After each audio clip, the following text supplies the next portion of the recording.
He survived the battlefield, only to be humiliated in an American courtroom, a black Marine, a flag raised in honor, and a judge's laughter that would ignite a national reckoning. When justice forgets its own defenders, who stands up to remind them? If you believe some promises are sacred, hit like, share your voice below, and stay with us, because this story is about to rewrite history. The clock above the bench ticked past 213 Penn Lincoln. Municipal court sat in a silence so heavy, it felt more like waiting than stillness. No soft murmur of conversation, no casual shifting of papers, just a stale, fluorescent hum and the kind of cold attention that clung to the walls. Through the rear doors he entered.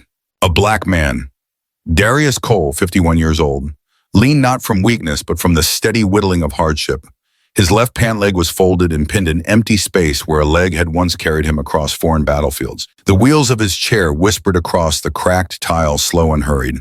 The jacket of an old Marine uniform hung neatly over the back of his chair, its colors faded but its meaning untouched, and resting carefully in his lap, a folded American flag, the fabric soft with time, but held like it was still sacred. Each push of the wheel sent a quiet pulse through the muscles that had borne too much already. Pain walked with him, it always had. He didn't grimace, he didn't pause. Pain was not the reason he had come. He moved forward carrying not protest signs or demands, only a memory. A promise stitched into cloth, held together by silent loyalty to brothers who had never come home. The courtroom didn't react. No gasps, no shifting in the benches, only the heavy weight of judgment passed down in sideways glances and tightened jaws. Probably some protest. Another handout, no doubt. The words were never spoken aloud. They didn't need to be. Darius had lived with the language of assumption for decades.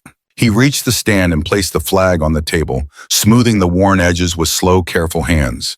For a moment, his fingertips lingered, tracing not fabric, but faces long lost to time. In the folds of that flag lived laughter under desert suns, whispered prayers in bunkers, promises made beneath a sky lit with fire. He didn't close his eyes. He didn't need to. The weight of those memories had never left him. They were why he was here. Behind the elevated bench, Judge Gregory Shaw watched without expression. 62 years old, his robe draped over him like heavy armor. His reputation stretched through the courthouse like cold smoke, hard unbending, allergic to sentiment. He had never worn a uniform, never tasted the dust of foreign battlefields, never held a friend's life bleeding out in his hand. To Judge Shaw today was no different from any other case on his docket. Another citation, another minor offense, another reason to show that emotions had no place in his courtroom. Darius sat back in his chair, steady, unmoved. For one long breath, the room seemed to forget how to breathe. Then came the sharp crack of a gavel splitting the silence apart. Not an invitation, not a formality, a warning. Judge Shaw leaned forward slightly, a shadow of something cold curling at the corner of his mouth, and without a word yet spoken, the first battle line had already been drawn. Judge Shaw adjusted his glasses, peering down at Darius with a look that was less curiosity and more appraisal, like a man sizing up a broken tool. Then he leaned back in his chair, the leather creaking under the shift of his weight. His voice cut through the stillness, sharp and dismissive. "This isn't a battlefield, Mr. Cole. We don't hand out medals for emotional displays." The words dropped like stones into the silent room. He paused, letting them sink in, letting them bruise, and then the real cut. "You people always love a good show." It wasn't shouted. It didn't need to be. The words slithered into the room, oily and unmistakable in their meaning. There it was. Not just disdain for emotion, not just contempt for wounded soldiers, but something older, deeper.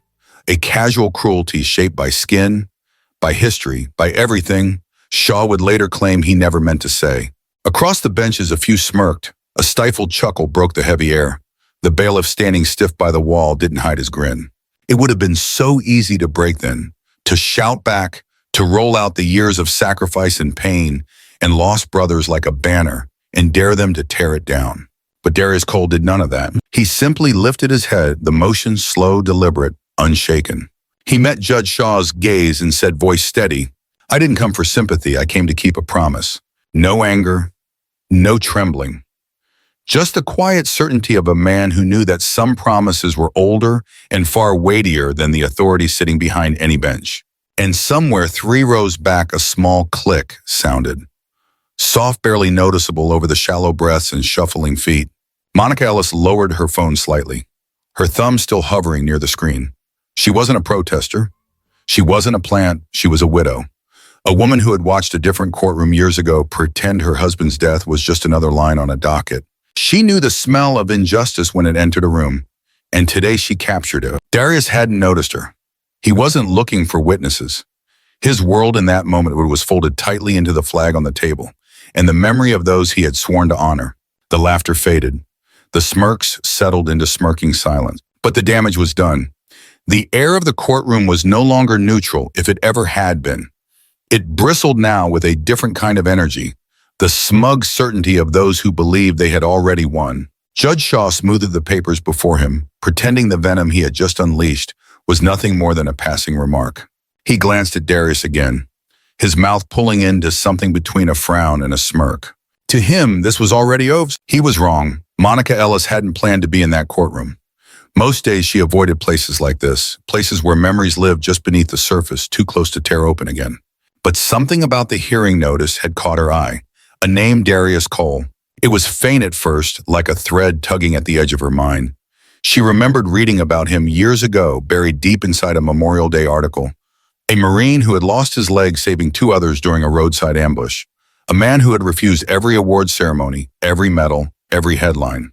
Instead, he had chosen something quieter to remember. To build a small, simple tribute in a corner of his hometown. No spotlights, no speeches, just a flag planted in honor. And now here he was, being reduced to nothing more than a punchline by a man in a black robe. Monica tightened her grip around her phone. The image on her screen, Darius steady in his wheelchair. Judge Shaw's smirk hovering over him like a shadow seemed almost too cruel to be real. But it was real, and she had it. For a moment she hesitated. This wasn't her fight. There would be backlash. There would be voices saying she was stirring trouble, looking for outrage where none was needed. But as she watched Darius bow his head, slightly, not in defeat, but in the quiet dignity of someone keeping a vow, Monica knew. Some battles didn't come looking for you. You recognized them, or you didn't.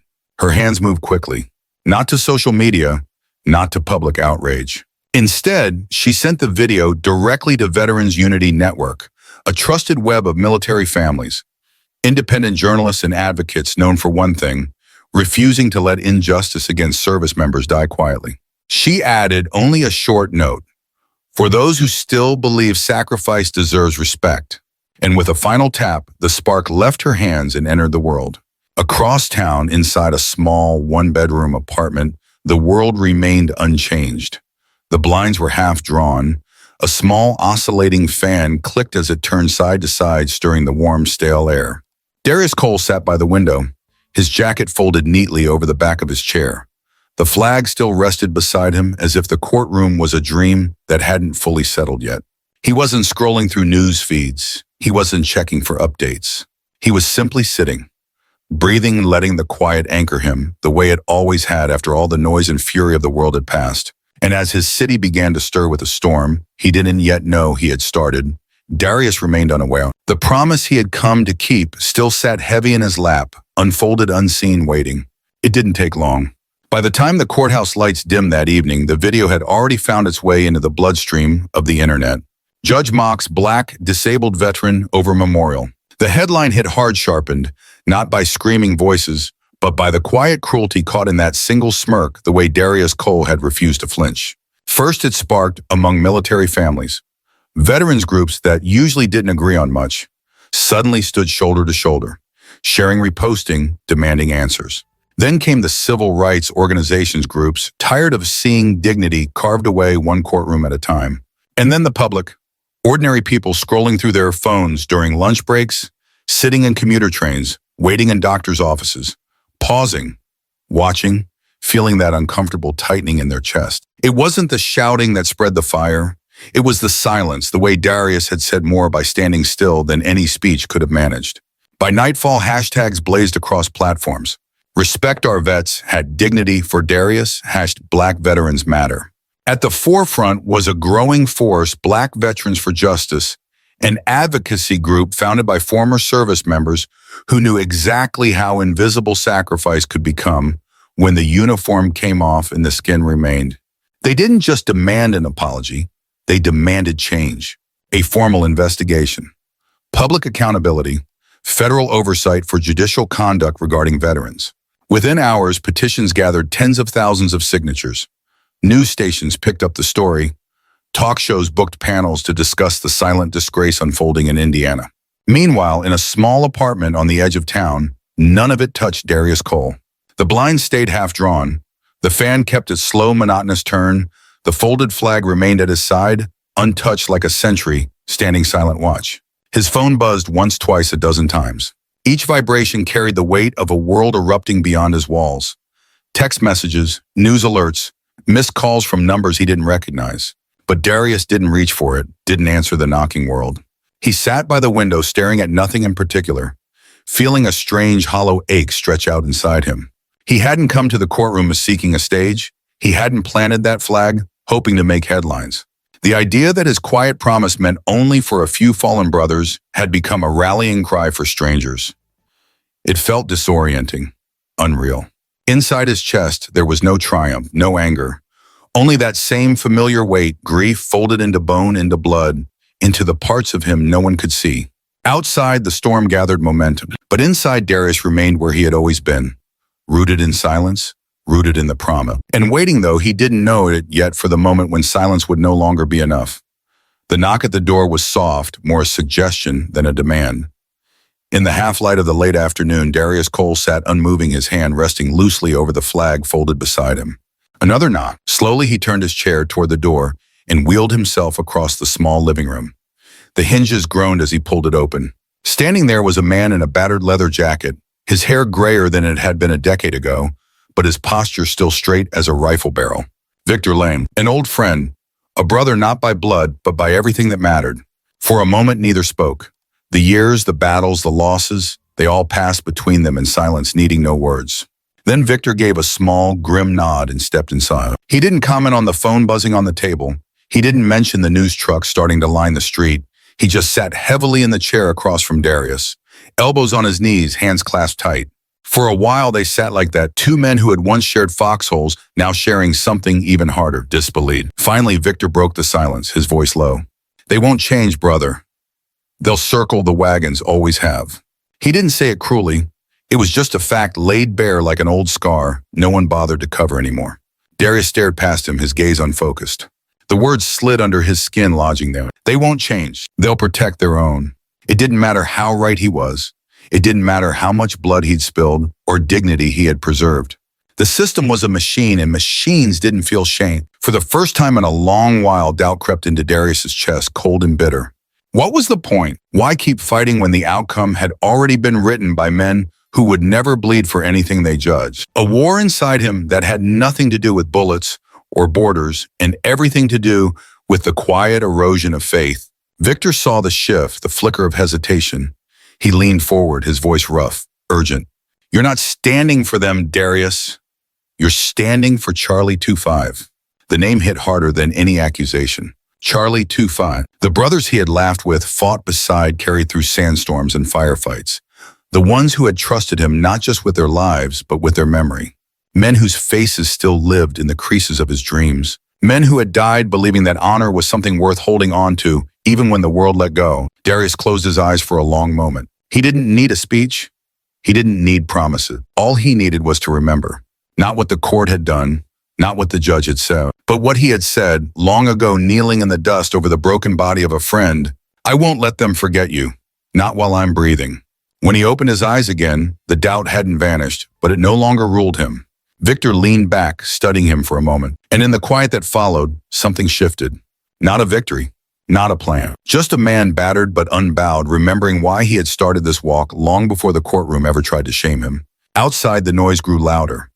The world was moving, but inside that small apartment, something even stronger was moving too. Resolve. Power doesn't shatter all at once. It cracks quietly at first. Tiny fractures beneath the surface, unnoticed by those convinced they were untouchable. And inside the halls of Lincoln Municipal Court, the first cracks had begun to show. 2 days after the video went viral, a formal notice arrived at Judge Shaw's chambers. From the State Judicial Ethics Board, a preliminary inquiry had been opened. Standard procedure, the letter said. Nothing to worry about if there was nothing to find. Shaw tossed the notice aside with a grunt.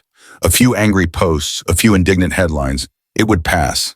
It always passed. But it didn't, because not 24 hours later, another letter arrived, this time from the Department of Justice. A federal inquiry, official binding, armed with the power to dig not just into one courtroom moment, but into the patterns behind it. And somewhere deep inside the walls, Shaw believed would protect him. A door creaked open. Not from the outside, from within. Andrew Lewis had been a clerk in Shaw's courtroom for almost 6 years. He knew the rhythms, the habits, the sharpness, hidden behind the judge's tight smiles. And he had seen enough. At first, he told himself it wasn't his place, that loyalty demanded silence. But loyalty to what? To power, to pride, or to the oath he had taken to the idea that justice wasn't supposed to tilt with skin color or uniform. Andrew Lewis made his choice. Quietly, he approached the ethics board, offered sworn testimony. And more than that, he offered files, internal memos, audio recordings. Casual remarks captured when Shaw forgot the microphone stayed live long after the courtroom emptied. Each one a small fracture, each one a hammer blow against the walls Shaw thought were ironclad. The documents painted a chilling pattern: veterans being fined at the highest possible levels for minor infractions, disability accommodations being sneered at in private chambers. Offhand remarks that wounded deeper than any ruling. They cling to their uniforms like crutches. Medals don't excuse stupidity. Another hero complex case. And again, the quiet implication. If you were a black veteran, your uniform weighed less. Your dignity mattered less. The ethics board didn't need to squint to see the pattern. It screamed from the page of, and with every new revelation, the cracks widened. The judiciary could no longer pretend it was an isolated incident. The DOJ could no longer claim ignorance. Judge Shaw's armor, built from decades of habit, reinforced by arrogance, began to crumble.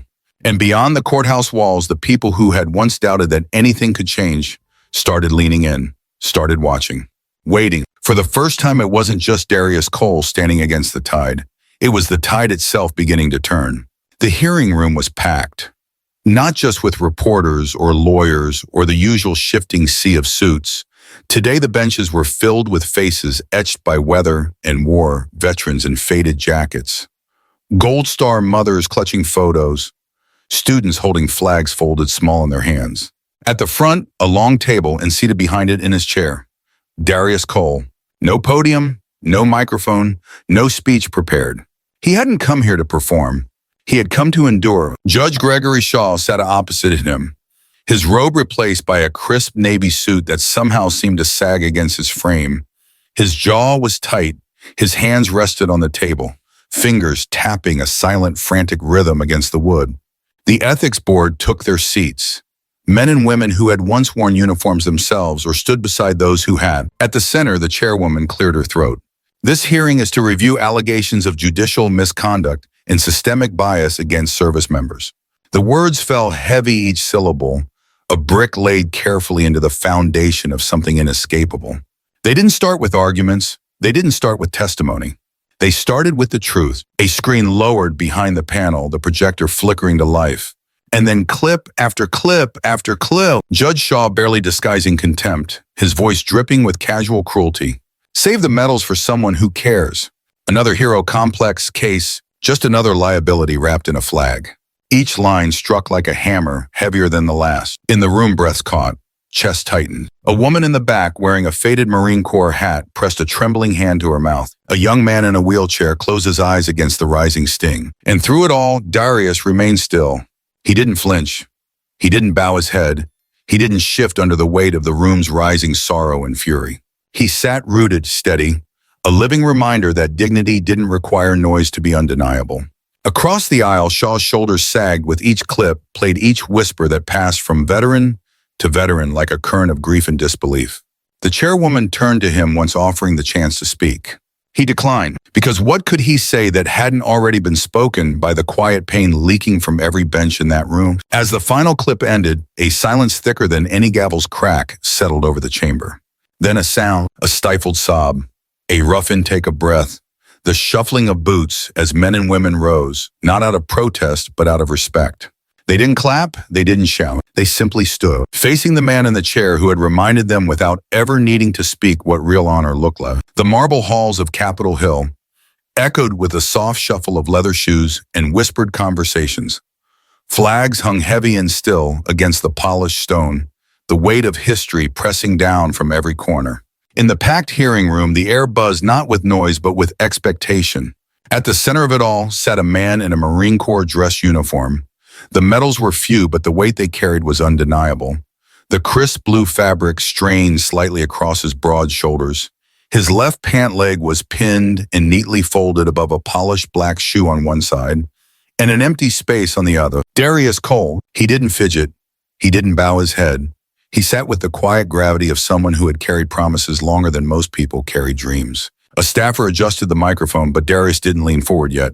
He waited until the chairwoman, a stern woman with silver hair and a voice like tempered steel, called his name.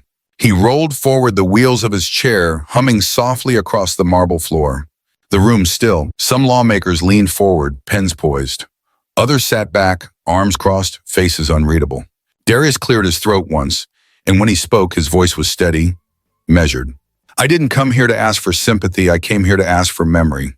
He paused, letting the words find their place in the heavy silence. "In war, there is no color but the blood we bleed." He let the sentence hang, simple, undeniable. "I remember a man named Corporal Jacob Winters, from Iowa, pale as a cotton field, stubborn as the sun. He took a bullet meant for me outside a compound we'd never been supposed to clear. I held his hand until the chopper came. He didn't ask the color of the man he died for. He just stood the line, and he fell with honor." A cough broke the silence somewhere in the back. Darius continued, voice softer now, but no less clear. "When I came home, I promised him and every man and woman who wore this uniform that I'd never let their sacrifice be measured in skin color or in the pity of men in power. Justice real, justice doesn't see a uniform or a wheelchair. It doesn't hand out dignity with a price tag." His eyes swept the room, calm, unwavering. "It either honors the promise or it breaks it." For a heartbeat, no one moved. Then from the far right of the panel, a movement. Senator James Whitmore, a senior conservative known for his rigid posture and colder voting record, pulled off his glasses. His hand shook slightly as he wiped the corner of his eye. He looked across the room, not at the cameras, not at the chairwoman, but straight at Darius, and slowly he nodded. When the chairwoman called for preliminary comments on the proposed Briggs Equal Dignity Act, Whitmore's voice was the first. "Madam Chair," he said, clearing his throat roughly, "put me down as a co-sponsor." A ripple ran through the room, not a gasp, not a cheer. Something quieter, something deeper. Hope. Real stubborn, hard-earned hope. And for the first time in a long time, Darius Cole allowed himself the smallest smile. Not for the cameras, not for the headlines. For the promise he was still keeping.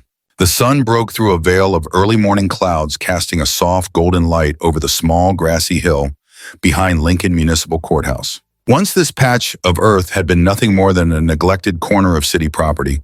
Once it had been the place where Darius Cole's simple tribute was called a violation. Today it was something more. Today it was sacred ground. Rows of folding chairs stretched across the newly landscaped lawn, veterans in uniform families holding small American flags, city officials, students, their faces all turned toward a single point at the center of it all.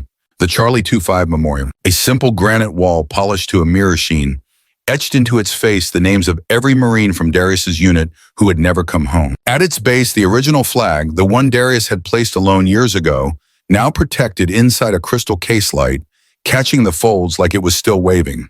The mayor stepped up to the microphone, his voice steady but thick with emotion. This memorial began with a man who refused to let memory be bulldozed by bureaucracy. Today we honor not just the fallen, but the quiet courage it takes to stand for them, even when standing costs you everything. The crowd didn't cheer. They didn't clap. They simply bowed their heads as a new flag was slowly raised beside the memorial, its hem stitched with the names of the fallen in gold thread. In the front row, Darius Cole sat in his dress blues, his hands resting on the wheels of his chair, still as stone. He didn't seek the cameras. He didn't wave. He simply watched as the promise he had made so long ago took form in something that could not be fined, could not be mocked, could not be erased. As the ceremony ended and the crowd began to drift toward the memorial, a small figure broke away from the group. A boy, maybe 10 years old, wearing an oversized cap that nearly swallowed his head. In his hands, he clutched a tiny American flag, trembling slightly. He approached Darius slowly, his sneakers kicking up small clouds of dust. Without a word, he extended the flag. Darius accepted it carefully, bowing his head in silent thanks. The boy hesitated, his voice a whisper only Darius could hear. "Sir, are you the man who stood without standing?" Darius felt something tighten deep in his chest. He looked down at the boy, at the wide, uncertain eyes that still believed in the power of right over might. And he answered, voice low, steady. "Sometimes, son, silence is the loudest weapon." The boy smiled, a small, fierce thing, and darted back toward the crowd, leaving Darius holding the flag and something even heavier. Hope, not for himself, but for what came after. The wind shifted, stirring the flags overhead. And for a brief, breathless moment, it seemed that the names on the stone wall whispered back, not with sorrow, but with pride. Change rarely announces itself with fanfare. It moves quietly through new hands, new hearts, new choices, made when no one is looking. In the months that followed the unveiling of the Charlie 25 Memorial, small shifts began to ripple outward. Law schools across the country amended their ethics courses. Entire modules were added. Lessons not just on judicial process, but on human dignity. Mock trials now included scenarios involving disabled veterans with a new directive. Honor the uniform, honor the service, see the human first. Judges underwent new training. Clerks learned to listen differently. A case wasn't just a number anymore. It was a person, a sacrifice, a life shaped by more than a docket sheet. In classrooms, in courtrooms, in committee halls, the echoes of a man who once sat silent before power began to rise.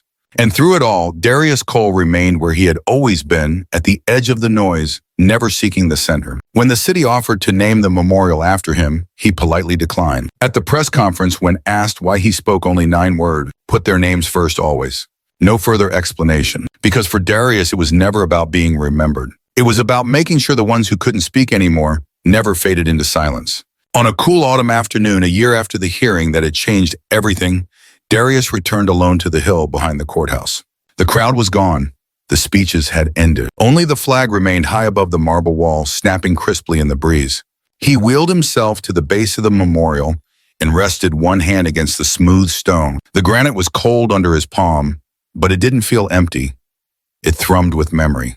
Names stared back at him, etched forever into the face of the country they had served. Somewhere behind him, a few school children ran past laughing. Somewhere beyond the horizon, laws were being rewritten because of the storm he had stirred without ever raising his voice. But here in this small corner of the world, it was still. It was enough. He stayed like that for a long time. No cameras, no microphones, just the weight of promises kept pressing quietly into his bones.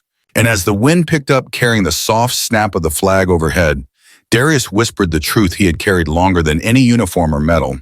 Honor doesn't wear a robe, it wears silence until that silence becomes a storm. He bowed his head once lightly. Not in grief, not in defeat, but in reverence, and then without a word he turned his chair back toward the path, leaving only the whisper of wheels against stone, and a legacy that didn't need applause to be everlasting. If this story touched your humor, if it reminded you that sometimes the quietest voices carry the greatest power, we'd love for you to be part of this journey with us. At Mr. Max Stories, we believe that dignity, courage, and quiet acts of honor deserve to be heard and remembered. If you felt the weight of Darius Cole's promise, if you believe that real change starts with standing firm in what's right, please take a moment to like this video, share it with someone who needs a little hope today, and subscribe to Mr. Max Stories for more powerful stories just like this one. Your support doesn't just help this channel grow, it fuels our team to keep bringing you real stories with real heart. Thank you for being here. Thank you for listening. And most of all, thank you for helping carry these stories forward, one silent storm at a time.